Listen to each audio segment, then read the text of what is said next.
In the early 2000s, we had the battle to high frequencies. The company that could force the most cycles through processor could get a base performance advantage over the other, and it led to some rather hot chips, with the certain architectures being dropped for something that scaled better. Move on 1015 years and we are now at the heart of the core wars. How many CPU cores with high IPC can you fit into a consumer processor? Up to today, the answer was 10, but now AMD is pushing the barrier to 16 with its new Threadripper processors. We got both of the launch CPUs for review and put them on the grill.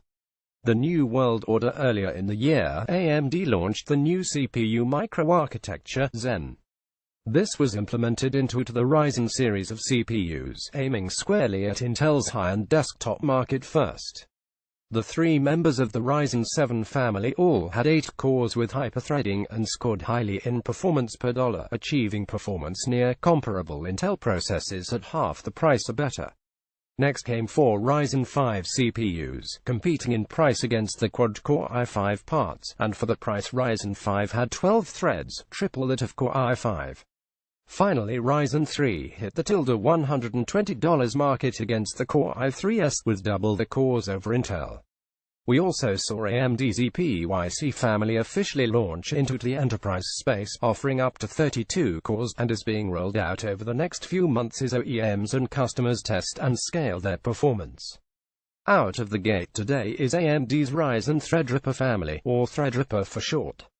These CPUs take a similar design as the AMD EPYC processors, but for a consumer platform. The first two CPUs are the 1950X and 1920X with 16 and 12 cores respectively, to be then followed by the 8-core 1900X on August 31st, and the 1920 at some time unknown. These parts will fit into the G-style TR4 socket, containing 4094 pins.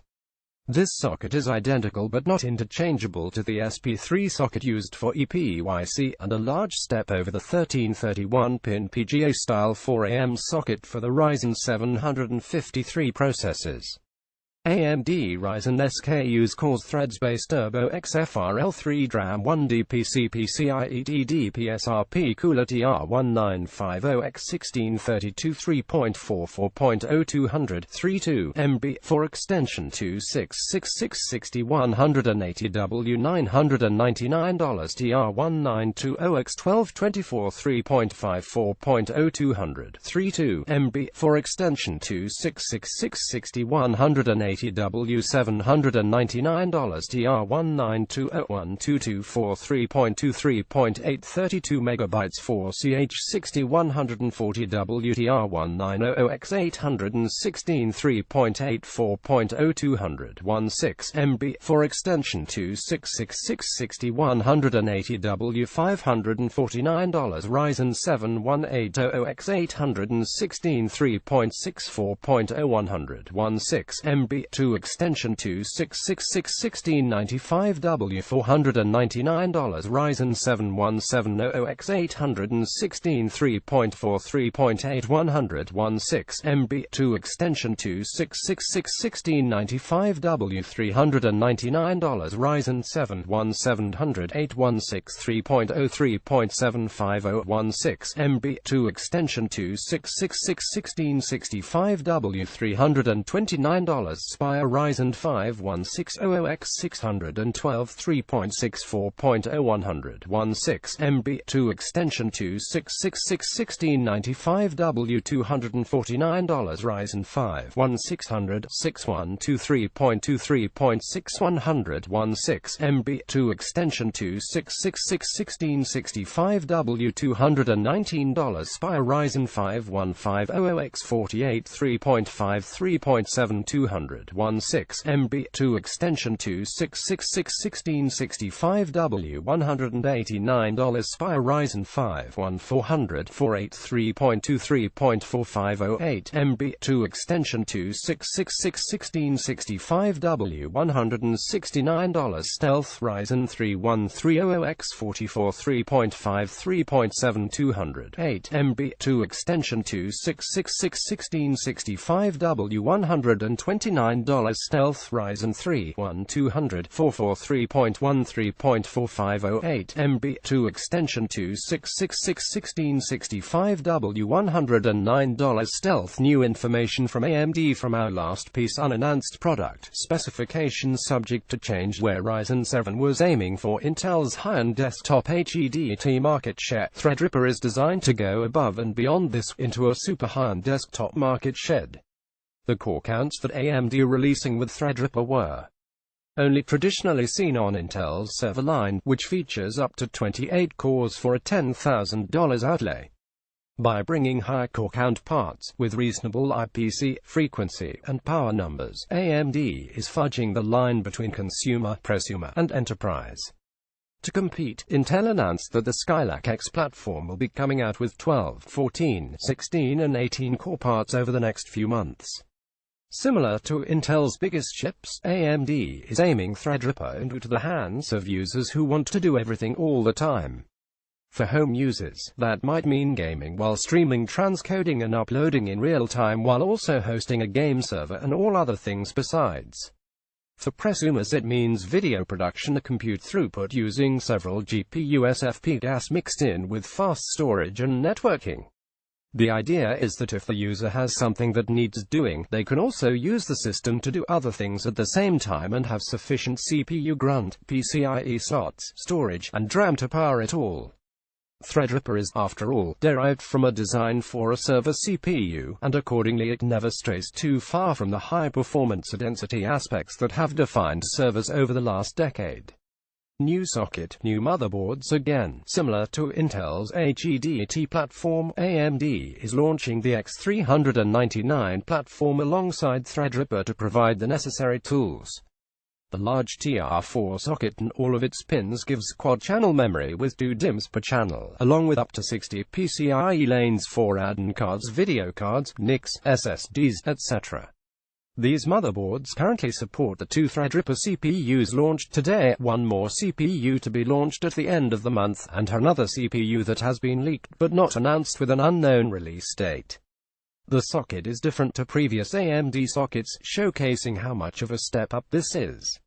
Rather than a PGA socket with a simple latch system to provide enough force between the pads and pins, the LGA TR4 socket has 3 Torx screws that should be removed in order, 1 on the left of the picture above and 2 on the right.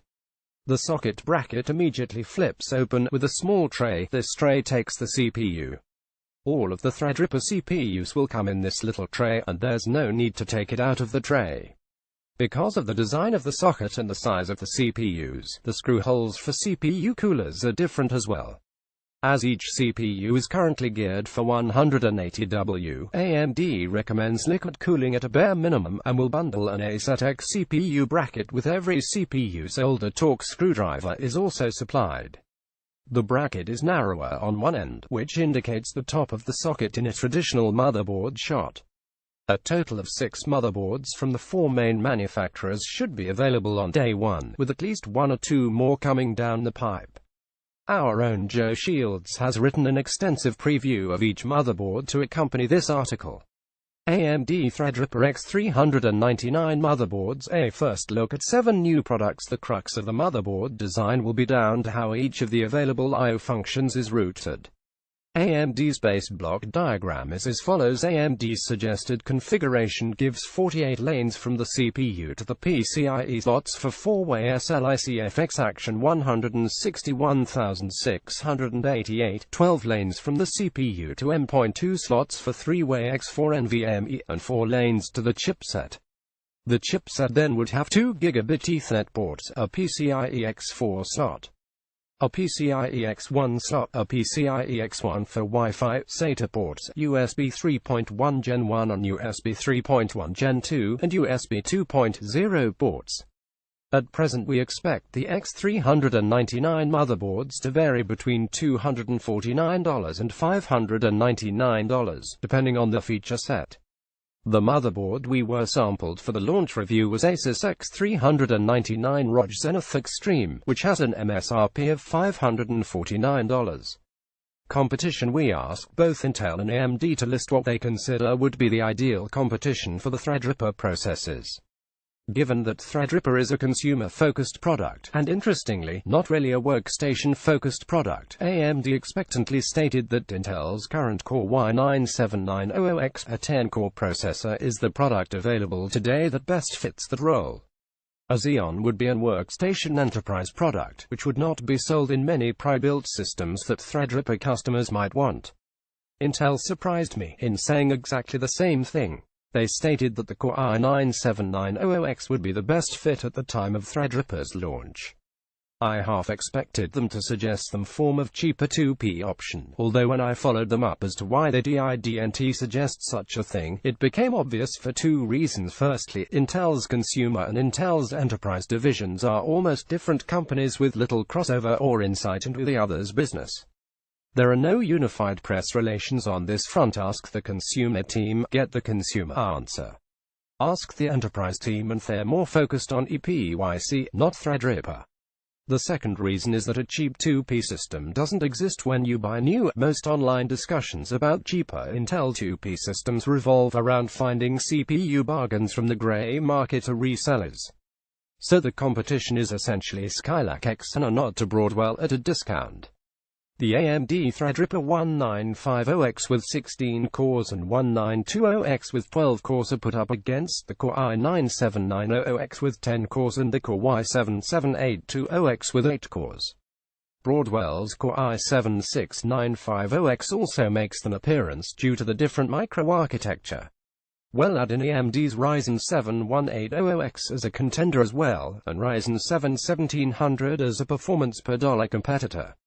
The Battle Cores Threads-based Turbo XFRL 3 DRAM 1 DP CPCIe TDP cost $810 AMD TR1950X 1632 3.44.0200 32 MB for extension to 66660 180W $999 Intel i9-7900X 1023.34.3200 13.754 by 2666 44 $140W $980 Intel i7-6950X 1023.03.5500 25 MB for extension to 4040 140W $1,499 AMD TR1920X 1224 3.54.0200 32 MB for extension to 66660 180W $799 Intel i7-7820X 816 3.64.3200 11 MB for extension to 66628 140W $593 AMD TR1900X 816 3.84.0200 16 MB for extension to 66660 180W $549 AMD R7180X 816 3.64.0100 16 MB to extension to 6661695W $419 AMD R7170X 816 3.43.8100 16 MB to extension to 6661695W $350 AMD R71700 816 3.03.750 16 MB to extension to 6661665W $291. The key here is that Threadripper has more cores and more PCIe lanes at the same price, with a lower turbo but a higher base frequency, at slightly more power for similar platform costs. It's going to be an interesting battle. Pages in this review: 1 AMD Ryzen Threadripper 1950X and 1920X2 feeding the beast and CPU top trumps 3 Silicon Glue NUMA 2 4 AMD's solution to dual dies creator mode and game mode 5 test bed and setup 6 benchmark overview 7 benchmarking performance CPU system tests 8 benchmarking performance CPU rendering tests 9 benchmarking performance CPU web tests 10 benchmarking performance CPU encoding tests 11 benchmarking performance CPU office tests 12 benchmarking performance CPU Legacy tests 13 gaming performance Civilization 6 1080p 4K 8K 16K 14 gaming performance Ashes of the Singularity Escalation 1080p 4K 15 gaming performance Shadow of Mordor 1080p 4K 16 gaming performance Rise of the Tomb Raider 1080p 4K 17 gaming performance Rocket League 1080p 4K 18 gaming performance Grand Theft Auto 5 1080p 4K 19 power consumption and efficiency 20 analyzing creator mode and game mode 21 conclusions and final words additional review notes due to circumstances beyond our control. This review has no Skylak X gaming data. At the time of our SKLX review, it was throwing up some issues and so we aimed to test at a later date. We ran some more data using the latest BIOS and a more stringent cooling setup. Then when Threadripper arrived we packed the SKLX away and Threadripper took the vehicle place of SKLX in the lab. Having had time to look back at our SKLX results and now process them, we had one CPU-GPU combo that seemed to perform as expected but the rest were still erroneous. Once this review is out of the way and a couple of mini projects, we're going to update the X299 motherboard with a new one and knuckle down to find this issue, as it appears to be BIOS firmware related.